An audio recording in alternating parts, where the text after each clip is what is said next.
우리가 살고 있는 이 시대는 빠르게 발전하며 지나가고 있는 스피드의 시대입니다. 과학과 산업이 발전하면서 모든 일상생활이 너무 빠르게 바뀌어 가고 있죠. 그래서 이 시대를 따라가지 못하는 이 기존 세대들은 컴퓨터화 되어가는 세상 속에 이 맥도날드에서 커피 한 잔을 시키더라도 기계 앞에서 주문해야 되기 때문에 힘들어하고 어려워하는 복잡한 시대를 살아가고 있습니다. 그런데 이런 세대를 따라가기 위해서는 계속 배워야 하고, 또 배우지 않으면 마트에서 장 보는 곳조차 어려워진 시대가 되었습니다. 하지만 이런 시대가 꼭 나쁜 것만은 아닙니다.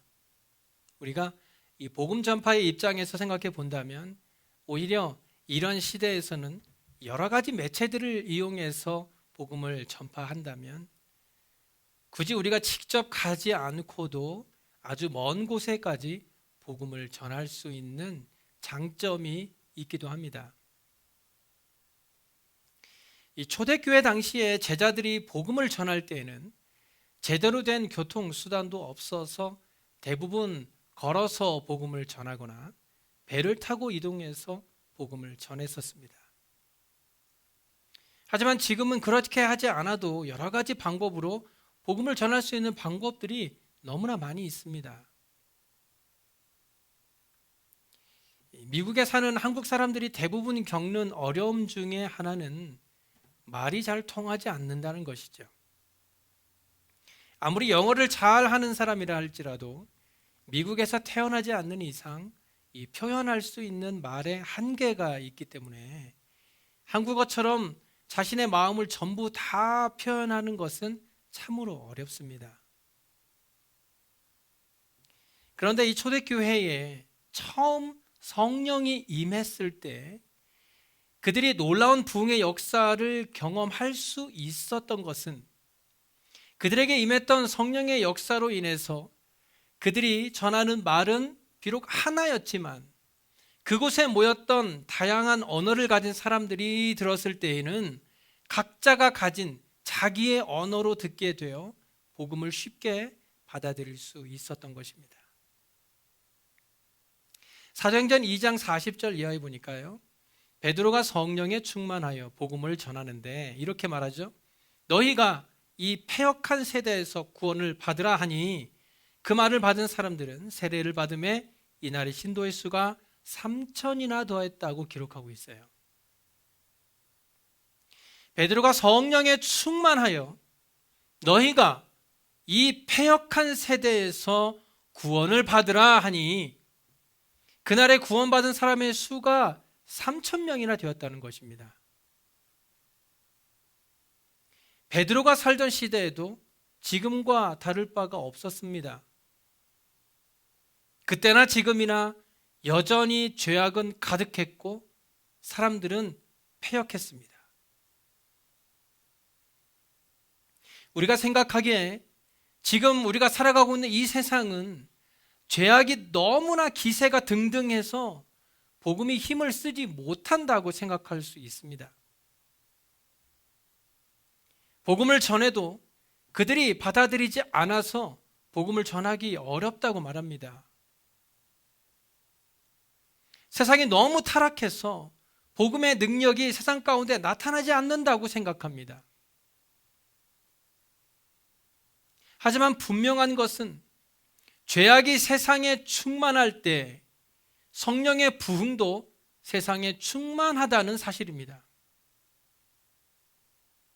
대부분의 많은 사람들이 교회나 그리스도인들의 이 좋지 않은 어느 한 가지를 가지고 그것을 전체화시켜서 마치 모든 교회가 그런 것처럼 생각하고 모든 그리스도인들이 다 그렇다고 생각합니다. 하지만 교회나 그리스도인들은 세상에 보여지는 모습이 다가 아닙니다. 아직도 여전히 복음을 전하기 위해 목숨을 버리고 있는 전도자들이 있고 말씀대로 살기 위해 자신의 삶을 희생하면서 세상을 등지고 살아가고 있는 그리스도인들이 여전히 많이 있습니다. 예전에는 영국의 많은 교회들이 이 술집으로 변해서 안타깝다라고 했었는데요. 요즘에는 한국에 있는 교회들도 영국의 교회들과 같이 술집이나 카페 등으로 변한 교회들이 많이 있다고 합니다. 이 사진에 보시면 이 왼쪽에 있는 사진은 교회가 세탁소와 카페로 변해 있는 사진이고요. 오른쪽에 있는 사진은 교회가 술집으로 변한 사진입니다. 놀랍게도 이 오른쪽에 있는 이 교회는 한국의 대표적인 순교자 주기철 목사님이 신앙생활을 했었던 경남 창원에 있는 교회인데요. 지금은 술집과 음식점, 카페 등으로 변해 있다고 합니다. 신사참배 거부 등으로 평양 형무소에 갇혀 순교한 이 주기철 목사님은 경남 창원에서 태어나 이곳에서 신앙생활을 했고 1919년 전후로 집사 직분을 받았다고 합니다. 그러나 2016년에 와서 이 교회가 신도시로 이전을 하면서 민간에 매각되게 되었고 새로운 건물의 인수자가 예배당 건물 그대로를 유지한 채 안에만 리모델링을 해서 음식점 및 술집, 카페 등을 입주시켜서 지금은 그렇게 사용되어지고 있다고 합니다. 이런 일들은 이제 우리가 살아가고 있는 시대에 그렇게 놀랄 만한 일도 아닌 사건이 되었습니다. 이제는 예수 믿는 그리스도인들이 정신 차리지 않으면 우리의 신앙은 물론이고 우리의 구원조차도 장담할 수 없는 시대를 우리가 지금 살아가고 있습니다. 하지만 여러분, 이런 교회의 모습을 보면서 이제 교회 시대는 끝났다라고 생각하십니까? 교회는 더 이상 세상과의 싸움에서 승리할 수 없다고 생각하세요? 디모데후서 3장 1절 이하에 보시면 우리가 살아가고 있는 이 시대가 말세의 시대라는 것을 아주 쉽게 알 수 있습니다. 하나씩 볼까요? 너는 이것을 알라. 말세에 고통하는 때가 이르러 사람들이 자기를 사랑하며 돈을 사랑하며 자랑하며 교만하며 비방하며 부모를 거역하며 감사하지 아니하며 거룩하지 아니하며 무정하며 원통함을 풀지 아니하며 모함하며 절제하지 못하며 사나우며 선한 것을 좋아하지 아니하며 배신하며 조급하며 자만하며 쾌락을 사랑하기를 하나님 사랑하는 것보다 더하며 경건의 모양은 있으나 경건의 능력은 부인하니 이 같은 자들에게서 내가 돌아서라. 어떠세요? 디모데가 말한 이 말세의 징조들을 지금 우리 세대가 다 가지고 있지 않습니까? 그 중에서도 사람들이 자기 중심적으로 살아가는 방식이 극에 달하고 죄악으로 충만한 삶을 살고 있는 것, 이것이 지금 우리의 세대의 모습 아닙니까? 하지만 말세의 때는요, 이런 현상만 일어나는 것이 아닙니다. 요엘서 2장 28절에 보니까요, 그 후에 내가 내 영을 만민에게 부어주리니 너희 자녀들이 장래일을 말할 것이며 너희 늙은이는 꿈을 꾸며 너희 젊은이는 이상을 볼 것이라고 말씀하고 있어요. 즉 말세의 때에 하나님께서 내 영을 만민에게 부어주신다라고 하셨는데 여기 내 영이 성령을 말합니다. 성령. 하나님께서는 초대교회 마가의 다락방에서만 성령을 부어주시는 것이 아니라 사람들이 자기를 사랑하며 돈을 사랑하는 이 말세의 때에도 성령을 부어주시겠다고 약속하신 것입니다.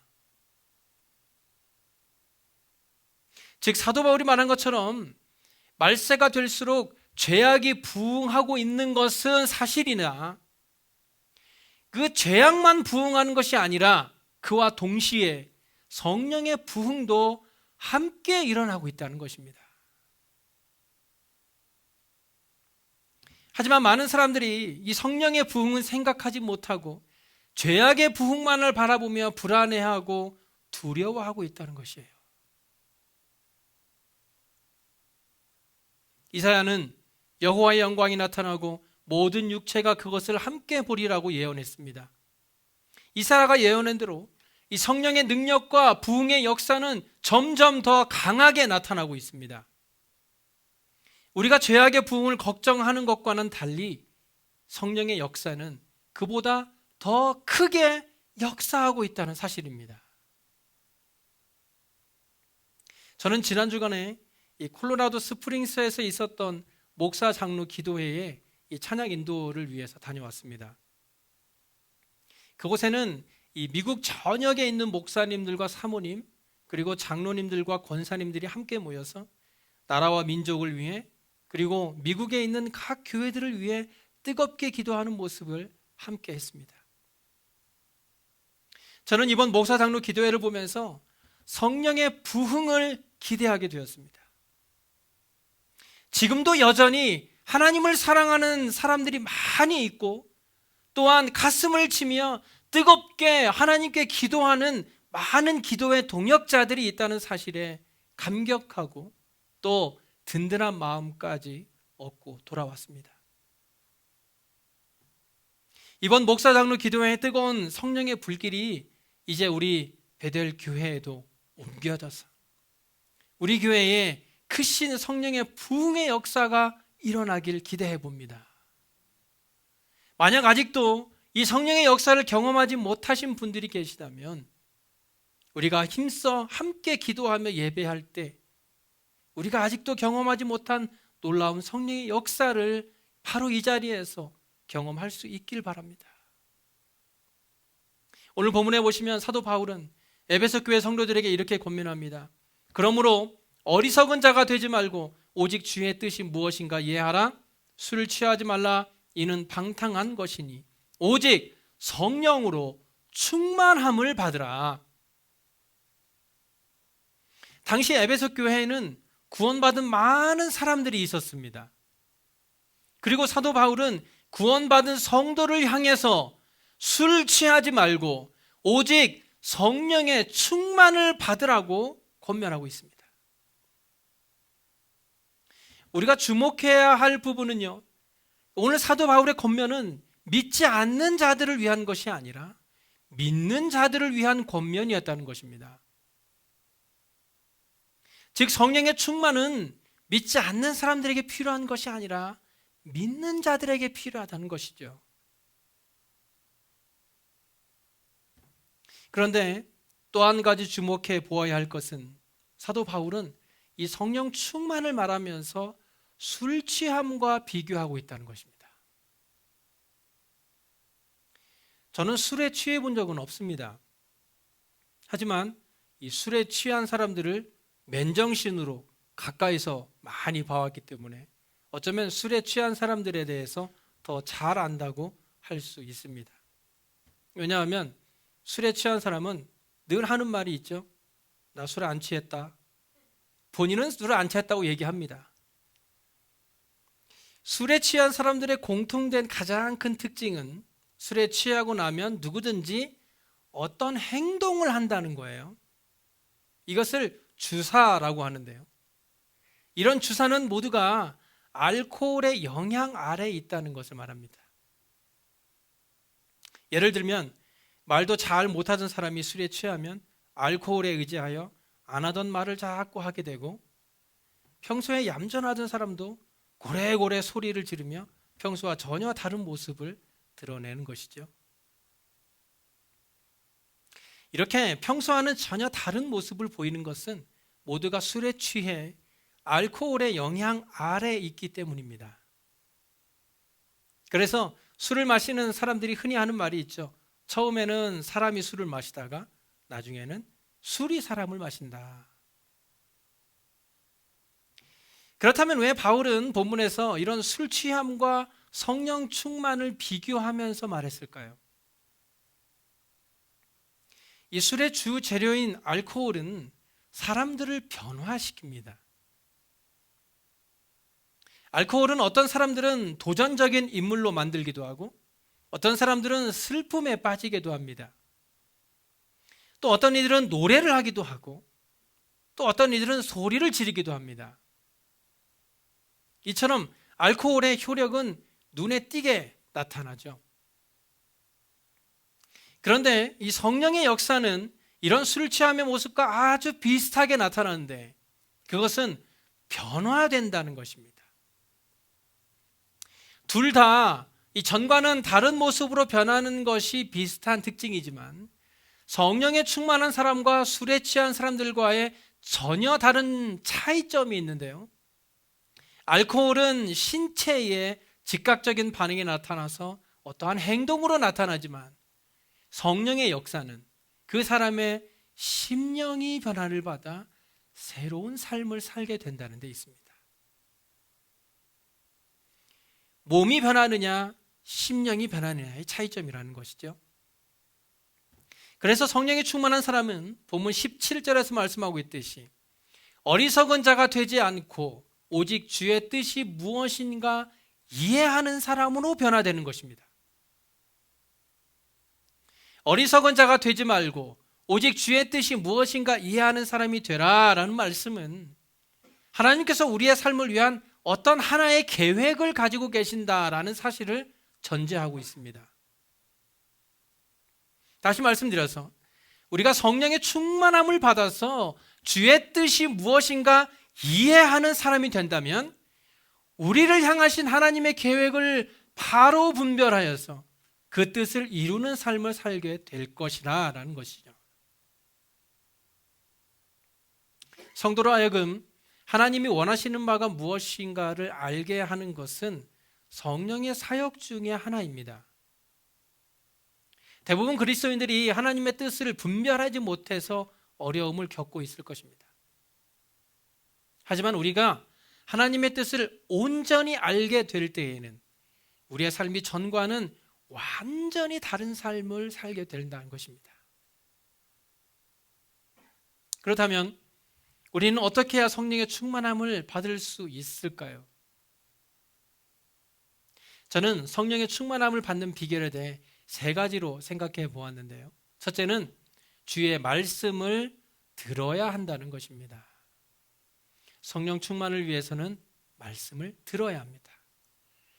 사도행전 10장 44절 이하에 보시면 베드로가 이 말을 할 때에 성령이 말씀 듣는 모든 사람에게 내려오시니 베드로와 함께 온 할례 받은 신자들이 이방인들에게도 성령 부어주심으로 말미암아 놀랐다고 기록하고 있어요.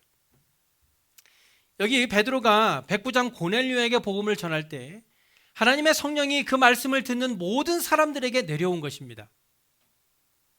이처럼 성령은 말씀을 듣는 사람에게 임하게 됩니다. 그리고 말씀을 듣는 사람에게 임하신 성령은 그 사람으로 하여금 예수를 믿을 수 있게 하십니다. 고린도전서 12장 3절에 성령으로 아니고는 누구든지 예수를 주시라 할 수 없다고 말하고 있어요.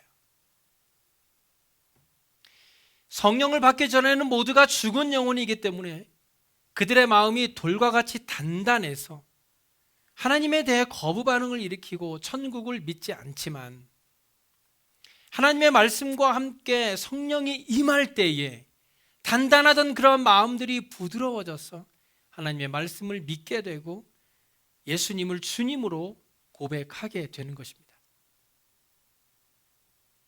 그러므로 예수를 구주로 믿는 사람은 이미 성령을 받았다고 할 수 있습니다. 내가 지금 예수를 구주로 고백하고 있다 하는 모든 분들은 성령을 이미 받은 것입니다. 꼭 방언을 해야 한다거나 어떤 신비한 체험을 해야만 성령을 받은 것이 아니라 내 마음에 예수님이 구주로 믿어지면 그 사람은 이미 성령을 받은 것입니다. 그렇기 때문에 우리가 성령의 충만함을 받기 위해서는 가장 먼저 해야 할 것이 말씀을 듣는 것입니다. 둘째로 성령의 충만함을 받기 위해서는 기도하기를 힘써야 합니다. 사도행전 1장 13절 이하에 예수의 아우들과 더불어 마음을 같이하여 오로지 기도에 힘썼다고 말씀합니다. 이처럼 성령은 기도하는 자에게 임하게 되는데, 기도할 때 우리는 가장 먼저 해야 할 일이 뭐냐? 회개하는 것입니다. 사도행전 2장 38절에 베드로가 이르되 너희가 회개하여 각각 예수 그리스도의 이름으로 세례를 받고 죄 사함을 받으라. 그리하면 성령을 선물로 받으리라.